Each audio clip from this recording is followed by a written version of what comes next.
اور ہم ہوں گے یا نہ ہوں گے، آنے والی پیڑھیاں بھی اس سے مستفید ہوتی رہیں گی.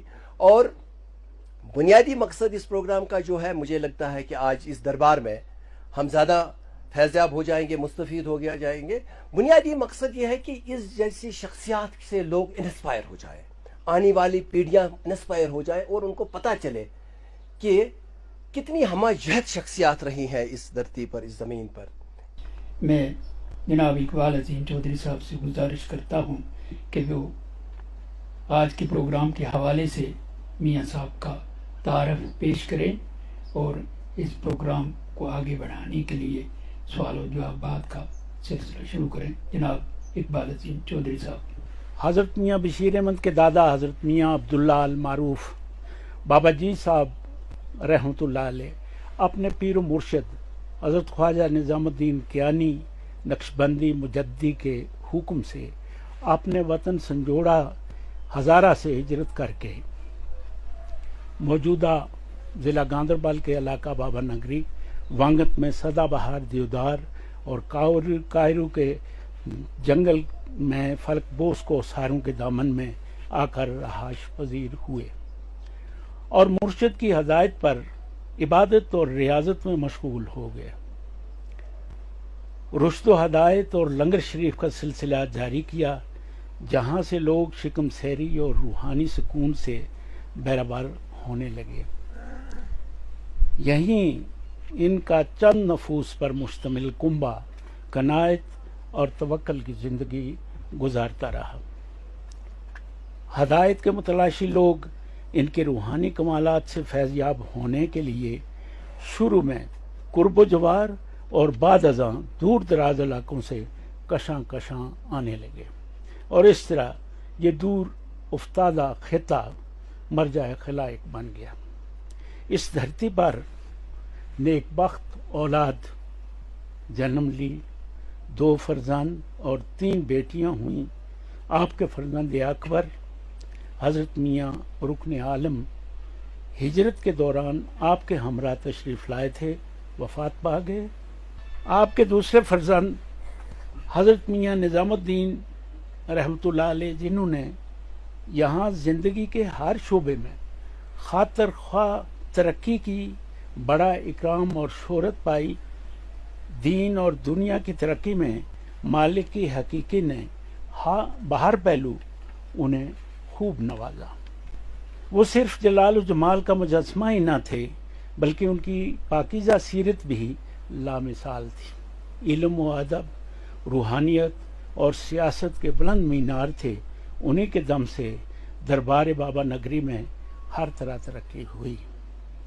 ریاست اور بیرون ریاست ارادت مندوں میں خوب شہرت ہوئی اور فیض عام کا سلسلہ بدرجائے اتم جاری رہا. انہی کے ہاں 21 اکتوبر 1922 میں دربار شریف سے تقریباً 8 کلومیٹر دور پیلنار کے مقام پر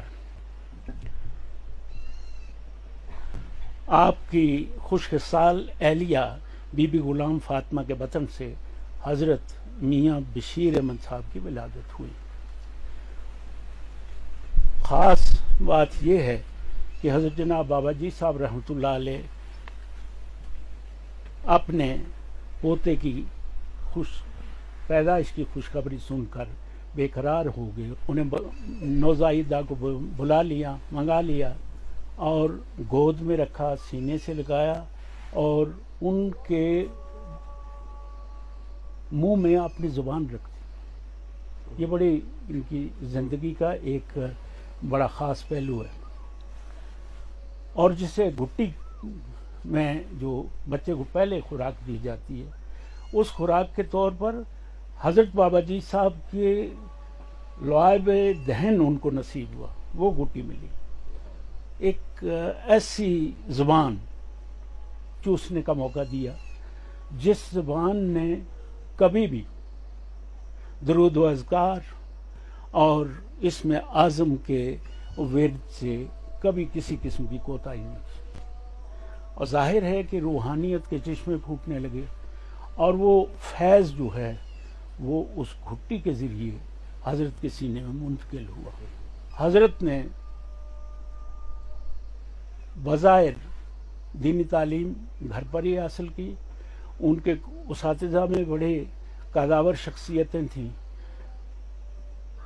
مولانا محمد اسماعیل زوی صاحب کا نام سنا ہوگا آپ نے، ان کے استادوں میں وہ بھی تھے. اور چھترگل سے ایک مولانا محمد ابراہیم صاحب تھے چھترگلی. تو ان لوگوں نے آپ کو قرآن شریف کی تعلیم دی اور پھر اپنے والد محترم سے انہوں نے تعلیم حاصل کی. فارسی، عربی، اردو اور پنجابی زبانوں پر آپ کو ملکہ حاصل ہے. جب بھی گفتگو کرتے ہیں جس زبان میں چاہیں بولیں، کوئی کسی قسم کی دقت نہیں ہوتی ہے.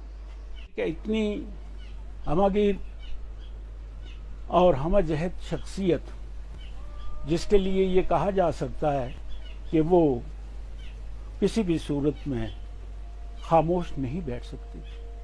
یہاں کے لوگوں کی مفلوق الحالی استحصالی قوتوں کے ذریعے ان کا کچلا جانا، ان کو تکلیف پہنچنا، اس کے لیے وہ بےقرار رہے. آنکھیں کھولی تو حضرت میاں نظام الدین لاروی رحمۃ اللہ علیہ کے سامنے انہوں نے ان کی موجودگی میں ہی ایک سیاسی سلسلہ جو ہے وہ شروع ہو گیا اور وہ فعال رہے، ہمیشہ فعال رہے. یہاں سیرت النبی کانفرنس کا کنگن میں انہوں نے ایک جلسہ بنایا جس میں سارے ہندوستان سے چوٹی کے علماء کرام تشریف لائے اور 2 دن 3 دن تک وہ کانفرنس یہاں جاری رہی. حضرت میاں صاحب کے دل میں جو چیز تھی اور جو چیز ہے وہ ہمیشہ تڑپ رہی کہ انسانیت کی کس طرح خدمت کی جائے اور کس طرح ان لوگوں کو آپس میں جوڑا جائے اور ان کی محبتوں کے چراغ جو ہیں ان کے سینوں میں کیسے جلائے جائے اور ان کے دماغ جو ہیں ان کو کس طرح بیدار رکھا جائے. اور یہ انہوں نے کیا. مطبوعات کا سلسلہ شروع کیا، بہت ساری کتابیں چھپوائیں. میاں صاحب کا یہ سلسلہ جو ہے وہ یہیں پر نہیں رکتا ہے. حضرت آپ نے بہت کچھ دیکھا دنیا میں، اقتدار بھی دیکھا، جمال سے تو آپ فیض یاب ہیں ہی، جلال بھی دیکھا. یہ ساری چیزیں حاصل کرنے کے بعد آج آپ کیا محسوس کرتے ہیں اور کیا اتنی چیزیں حاصل کرنے کے بعد کوئی ایسی چیز بھی ہے جس کے حاصل نہ ہونے کی آپ کے دل میں حسرت ہو؟ حسرت یہ ہے کہ جہاں ہم نے جانا ہے وہاں ہمارے ساتھ کیا سلوک ہوگا. آپ کی ساری عمر لوگوں کی خدمت کے ساتھ سے پہلے قال اللہ قال رسول اللہ میں ہی بسر ہوئی، تو آپ اپنے تجربات کے بارے میں ہمیں کچھ بتائیے گا. جناب والا، تجربات کے سلسلے میں 2 پہلو ہیں. ایک میری پیدائش سے لے کے اس وقت تک غیر سیاسی حالات، ماحول اور اس کے ساتھ نبھن جانا. دوسرا ہے کہ اس ریاست میں ایک دور ایسا تھا جس میں یہی سنتے تھے ہم کہ غلامی غلامی غلامی. حتیٰ کہ ایک دفعہ میں بیٹھا ہوا تھا تو ماگم شریف کے حضرات جو تھے انہوں نے بات کرتے ہوئے کہا کہ ہمارے 2 لڑکوں کی شادی تھی اور اس شادی میں وہ لڑکے گئے تھے دلہن لانے کے لیے اپنی برات لے کر. پیچھے سے پولیس آئی، نہ پتہ دلہنوں کا چلا نہ ان شادی والے پھر واپس آ کے ہمیں ملے. ان کو وہ پکڑ کے بغار میں لے گئے اور وہیں گلگت یا کس جگہ وہ مر گئے. یہ ہے ایک ماحول. دوسرا ہے کہ ہماری یہ جو ریاست ہے تجارت کے لحاظ سے یہ ایک منڈی تھی. جھارکھنڈ سے اس کی تجارت ہوتی تھی، پشاور سے اس کی تجارت ہوتی تھی، راولپنڈی سے اس کی تجارت ہوتی تھی، جموں سے، سیالکوٹ سے، ان جگہوں سے اس کی تجارت ہوتی تھی.